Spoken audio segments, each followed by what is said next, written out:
নমস্কার, আপনারা দেখছেন ঈশান বাংলার night bulletin news powered by SR dental studio. সঙ্গে রয়েছে আমি কুমকুম। সংবাদ শুরু করার আগে দেখে নেব আজকের বিশেষ বিশেষ সংবাদ শিরোনাম।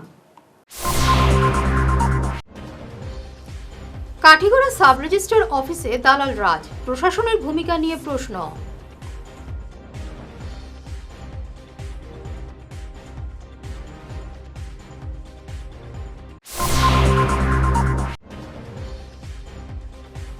স্পার আড়ালে অনৈতিক কাজ, সরব আমরা সবাই।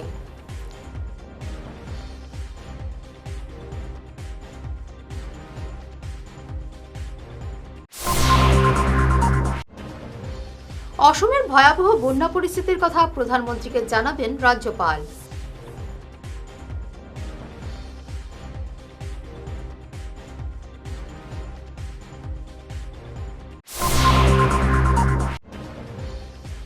বন্যাক্রান্তদের জন্য ত্রাণ সংগ্রহ কৈবর্ত সমাজ কল্যাণ মঞ্চের।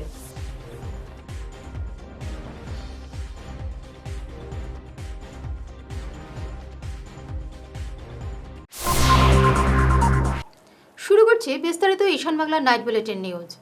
কাঠিগড়া সাব রেজিস্ট্রার অফিসের সক্রিয় দালাল চক্র। এই কার্যালয়ে দালালের কার্যকলাপ ক্যামেরাবন্দি হয়েছে সম্প্রতি। এতে উত্থাপিত অভিযোগকে প্রতিষ্ঠিত করেছে।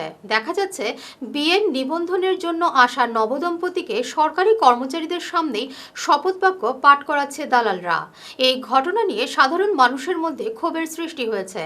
অভিযোগ, সরকারি নিয়ম অনুযায়ী বিয়ের নিবন্ধনের জন্য যেখানে 560 টাকা দেওয়ার কথা, সেখানে এই সিন্ডিকেট নিচ্ছে 10 থেকে 15,000 টাকা।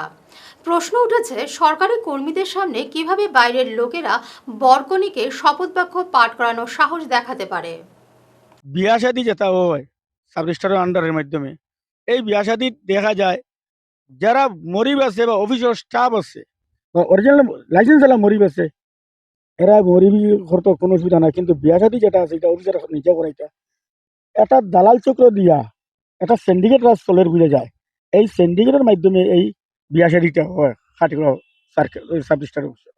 আমি খবরে পাইছি বা ভিডিও সিডিওতে পাইছি, এটাও আমরা কাছে তথ্য আছে 7,000, 8,000, 9,000, 10,000 টাকা মতো যায় বাজার। আজকে যদি হাসা কথাটা হইব, কারণ অফিসারে কোনো বিয়া শাদীর কোনো জড়িত না হই, বিয়া না পড়াইয়া একটা দালাল একটা সিন্ডিকেট চক্র, এই তারা অত লাভ মানে লাভটা কিতা নিশ্চয় একটা লাভ আছে করে তো তারা এই জিনিসটা করে। গতিকে আজকে এই জিনিসটার মূল কারিগরি হইল গিয়া আমার সাব রেজিস্ট্রার জানা যে এই অফিসার খেয়ে আর যারা বিয়া শাদী করায় এরা অফিসার নি না কোনো মৌলবী, ওটা আমি জানতাম। স্পার আড়ালে অনৈতিক কাজ সহ অসামাজিক কার্যকলাপ ঠেকাতে কঠোর পদক্ষেপ গ্রহণের দাবি জানিয়েছে সামাজিক সংস্থা আমরা সবাই। গত 6 জুলাই আত্মপ্রকাশ করা সংগঠনের সভানেত্রী গৌরী দত্ত বিশ্বাস, সহ সভানেত্রী চন্দ্রিমা দত্ত, সাধারণ সম্পাদক বনানী রায়চৌধুরী বৃহস্পতিবার সাংবাদিক বৈঠকে সামাজিক অবক্ষয় রোধ সহ নারী এবং যুবাদের নিরাপত্তা সুনিশ্চিত করতে সরকার, প্রশাসন এবং জনপ্রতিনিধিদের একযোগে কাজ করার আহ্বান জানিয়েছেন। এছাড়াও বক্তব্য পেশ করেছেন সংগঠনের উপদেষ্টা ধ্রুব কুমার সাহা, অধ্যাপক অজয় কুমার রায়, হরিদাস দত্ত প্রমুখ। সেই জন্য আমরা সবাই পক্ষ থেকে সবাইকে কৃতজ্ঞতা এবং ধন্যবাদ জানাচ্ছি। আমরা হঠাৎ করে 6 জুলাই ডিসিশন নিলাম মানবিক তাগিদে। ততক্ষণে আমরা জেনে গেছি সোশ্যাল মিডিয়ার দৌলতে, পত্র পত্রিকা নিউজে একটা নতুন খবর সারা শহর ছড়িয়ে গেছে। সেটা ছিল স্পা অপসংস্কৃতি এসে ঢুকেছে। কি স্পা তখনও আমরা সেটা ভালো করে বুঝতে পারিনি, কিন্তু একটা ভীষণ কৌতূহল হচ্ছিল, বিরক্ত লাগছিল, এগুলো কি করছি আমরা।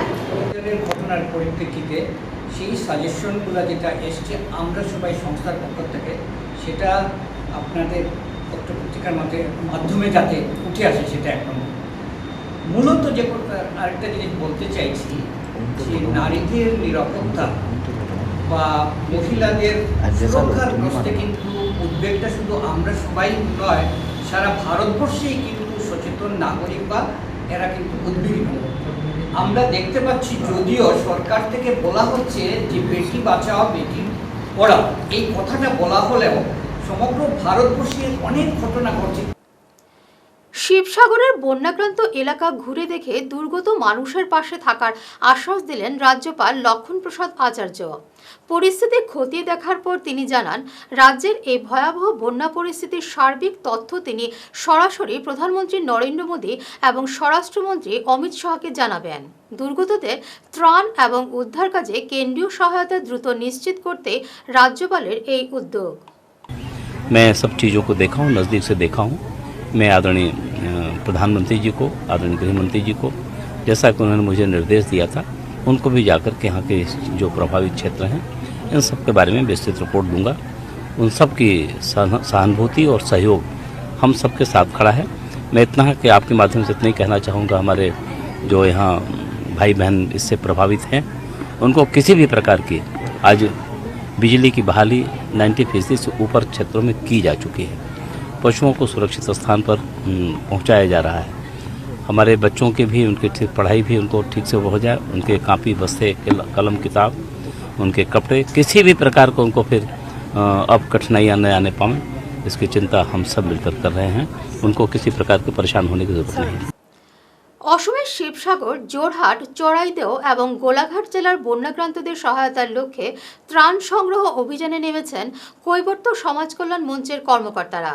বুধবার মঞ্চের কাছাড় জেলা কমিটির সদস্যরা শিলচর আশ্রম রোডে বন্যা ত্রাণ তহবিল গঠনের লক্ষ্যে বাণিজ্যিক প্রতিষ্ঠানে গিয়ে অর্থ সহায়তার আবেদন জানান। এই কর্মসূচিতে অংশগ্রহণ করেন প্রাক্তন পুর কমিশনার রাজেশ দাস সহ স্থানীয় কয়েকজন যুবক। সংগঠনের কর্মকর্তারা বলেন, সংগৃহীত অর্থ রাজ্যের 4 জেলার বন্যার্তদের জন্য পাঠানো হবে।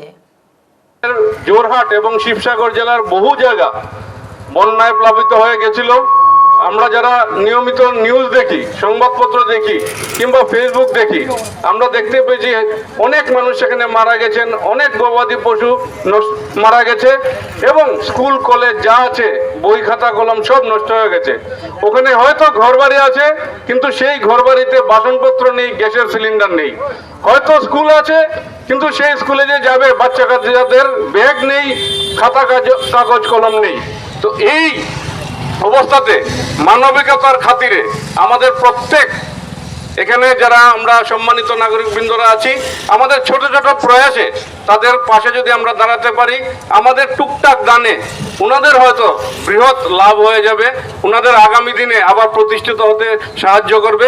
এই সংকল্প নিয়ে আমরা কৈবর্ত সমাজ কল্যাণ মঞ্চ কাছাড় জেলা কমিটির পক্ষ থেকে আশ্রম রোড বাজারে আমরা বেরিয়েছি।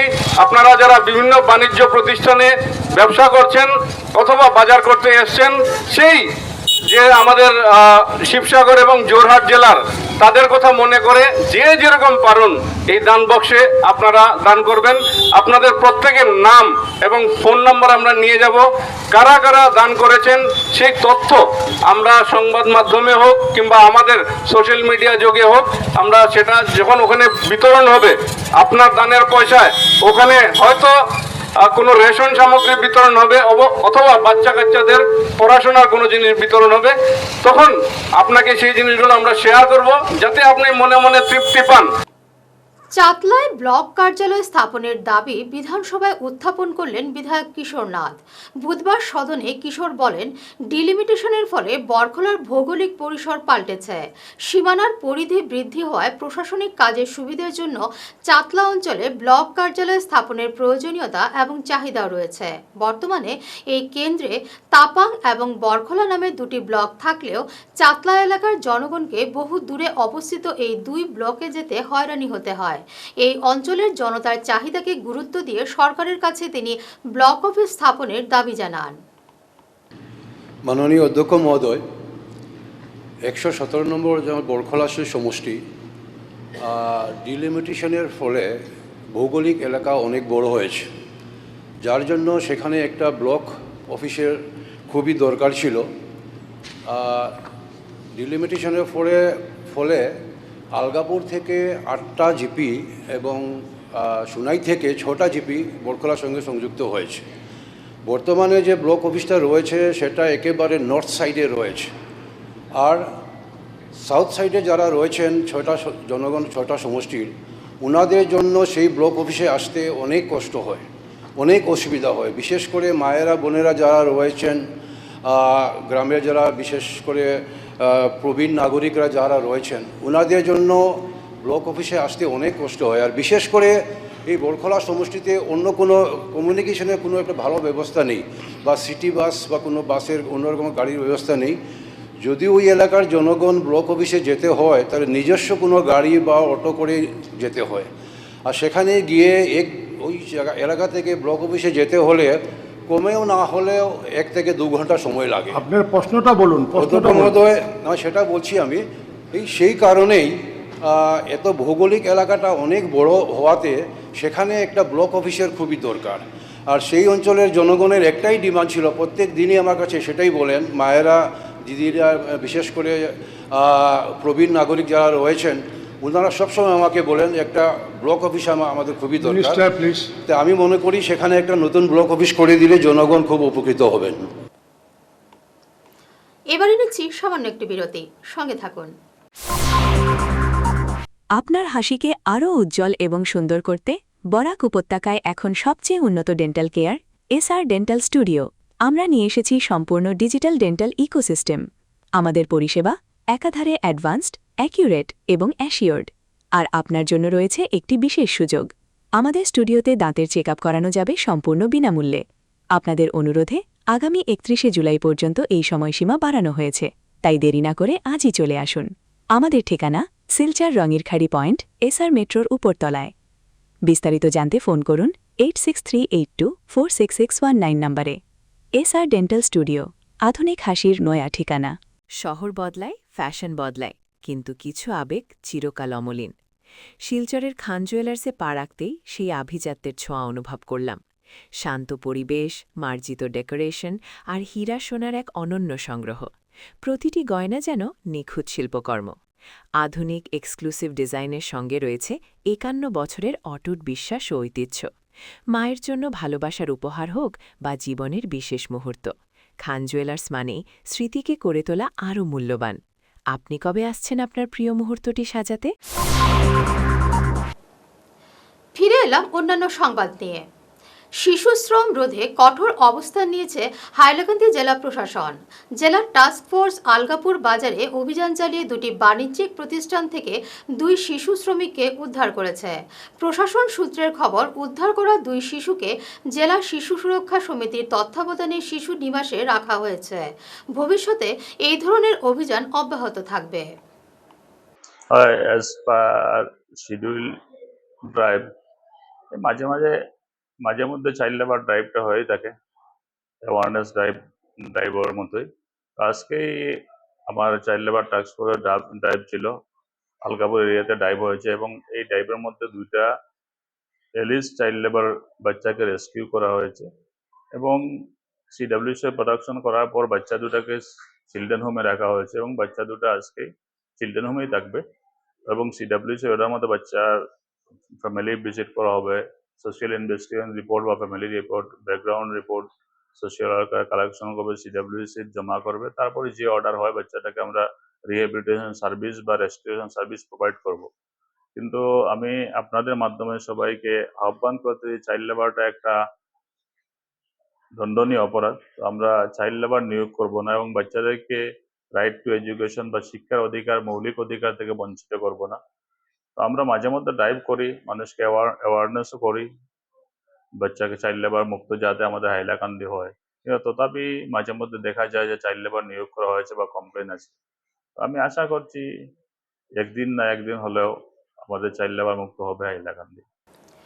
শিলচর তারাপুর শিববাড়ি রোডের শ্রীমা লেনে সরকারি নালা এবং রাস্তা দখল করে মন্দির নির্মাণের বিরোধিতা করে প্রশাসনের দ্বারস্থ হয়েছেন এলাকার একাংশ বাসিন্দা।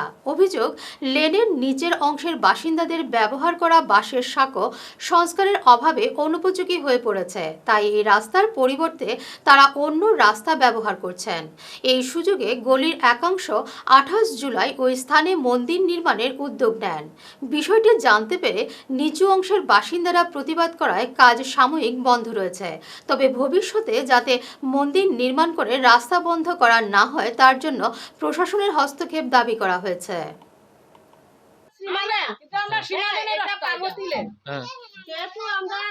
2014-তে তারা এইটা ওয়াল দিছে। আমরা এদিকে বাঁশের সেতু একটা আছে, আমরা জনবল এদিকে আসিল না, এই সাইডে আমরা জনবল কবে ভাঙছিল? 2014 ধরো 2012 বা 11 ভাঙছে। হ্যাঁ, ভাঙার পরে তারা মানে এদিকে জনবল না থাকায় বাঁশের সেতু। ওই গলির নামটা কি? তখন আমার বাসা এটা আছে, মানে এই গলির নামটা কি? যে গলির পার্বতীর বাইল্যান্ড এমনি ইয়ে করা হইছে। তারা তখন আমার বাড়ির দিকে যাইতা, আমি ওইদিকে ওয়াল দিছি, আমি এইদিকে পার্সোনাল রাস্তা কিনছি। এটা আমার দলিলের রাস্তা আছে, দলিলের রাস্তা আছে, সব এটা 10-12 পরিবার আছে, সীমালেন্ডটাই আছে, মানে উত্তরের রাস্তা। উত্তরের রাস্তা আইলে সীমালেন্ডটা দেখায়, যেহেতু এটা সরকারি নালা, এটা রাস্তাটা তো আমরা যাতায়াত করতাম। এটা কত বছর এই যাতায়াত করছেন আপনারা? 10 পর্যন্ত। প্রথম শুরুয়াত থেকে তারা খালি বাসদের পুল দিয়ে 12 পর্যন্ত তারা যাতায়াত করছে এদিকে। 12 তো গেছেন, লুকাইয়া ওয়াল দিছে তারা, আমরা কেউ জানি না। ওয়ালটা দিছে আমরা রাত্রেবেলা দিছি, ওয়াল দেখা গেছে। এত বছর পরে আপনারা কই রাখেন? এত বছর আপনারা কেস করছি আমরা, করার পরে কেস কত ইংরেজি করছেন? কেস 2014-তে আমরা কেস করছি। 2014 কাগজ আছে। হ্যাঁ, সেনাপতি বিপুল সেনাপতি কেস করছেন, কেস টাইম ডাইরেক্ট কোর্ট। হাইলাকান্দিতে বিদ্যুৎ চুরি করে ই-অটো চার্জিং ব্যবসার বিরুদ্ধে বিদ্যুৎ বিভাগ এবং পুলিশের যৌথ অভিযানে ধসে গেল একাধিক অবৈধ কেন্দ্র। অভিযানের সময় ব্যবসায়ীরা চম্পট দিলেও হাতে নাতে বাজেয়াপ্ত করা হয়েছে বহু ই-রিকশা এবং বিচ্ছিন্ন করা হয়েছে বেআইনি সংযোগ। প্রশাসনের সাফ হুঁশিয়ারি, চুরি করে ব্যবসা নয়, আইন ভাঙলে সোজা বাজেয়াপ্ত এবং করা মামলা।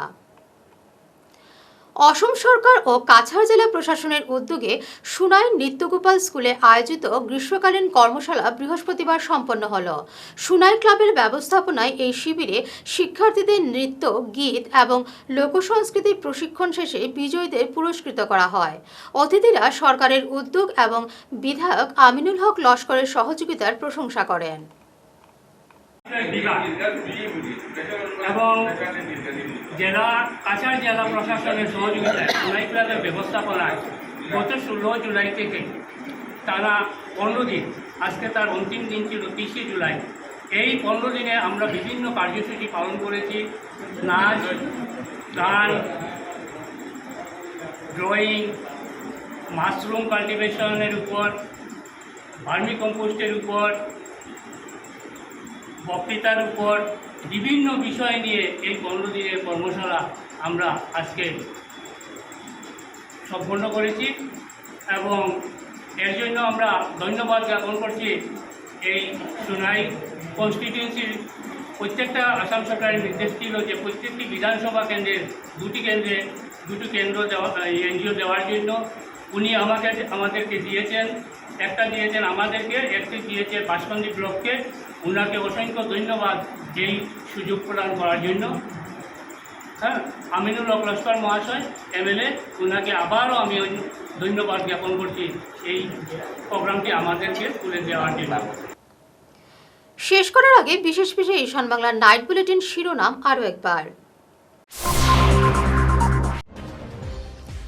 কাঠিগড়া সাব রেজিস্ট্রার অফিসে দালাল রাজ, প্রশাসনের ভূমিকা নিয়ে প্রশ্ন।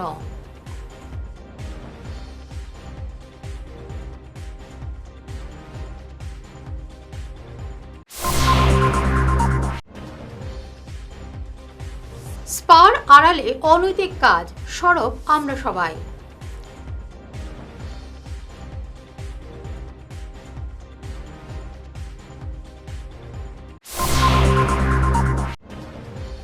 অসমের ভয়াবহ বন্যা পরিস্থিতির কথা প্রধানমন্ত্রীকে জানাবেন রাজ্যপাল।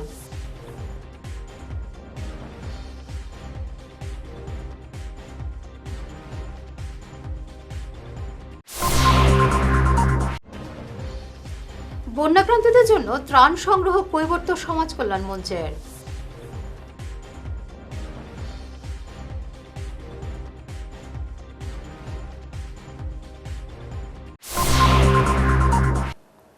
এখনকার মতো ঈশান বাংলা নাইট বুলেটিন নিউজ এই পর্যন্তই। নমস্কার।